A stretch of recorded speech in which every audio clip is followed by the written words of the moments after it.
નમસ્કાર, હું છું પ્રિયા અને તમે જોઈ રહ્યા છો જનતા કી જાણકારી ન્યૂઝ।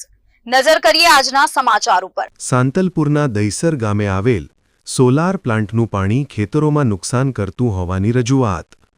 ભાજપ સોશિયલ ઇન્ચાર્જ વિક્રમ ઠાકોર દ્વારા કલેક્ટરને કરાઈ રજૂઆત। દહીસરથી ગાંજીસર અને દહીસરથી લોદરા રોડ પર આવેલ 2 સોલર કંપની દ્વારા ક્ષારવાળું પાણી છોડતા ખેતરને નુકસાન થતું હોવાની રજૂઆત। બંને સોલાર પ્લાન્ટમાં કેનાનું પાણી ઉપયોગમાં લેવાય છે અને વધારાનું પાણી મન ફાવે તેમ રોડની સાઇડમાં છોડી દેવાય છે।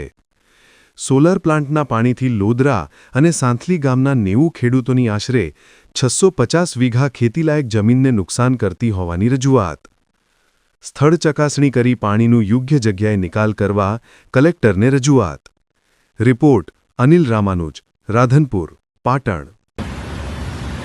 સાંતલપુર તાલુકાના દહીસર મુકામે પીએલજી અને ત્રિપાલ નામની સોલાર કંપનીઓ આવેલ છે, જેની બાજુમાં નર્મદા કેનાલ પસાર થાય છે। તો કંપનીઓ દ્વારા નર્મદા કેનાલમાંથી પોતાના વપરાશ માટે પાણીનો ઉપયોગ કરવામાં આવે છે અને તે સોલાર પ્લેટો ધોઈ સાફ સફાઈ કરેલું પાણી લોદરા ગામમાં બાજુની સીમમાં ખુલ્લું મૂકી દેતા લોદરા ગામના અને સાંથલી ગામના અંદાજિત 90 ખેડૂતો અને 650 વીઘા જમીનને પાવડરયુક્ત પાણી આવતું હોવાથી ખેતરોમાં જમીનને નુકસાન થાય છે અને પાકોને પણ નુકસાન થતું હોવાથી મોટું, જેને લઈને અમે કલેક્ટરશ્રીને કંપનીઓ દ્વારા યોગ્ય રીતે પાણીનો નિકાલ કરવા માટે રજૂઆત કરેલ છે।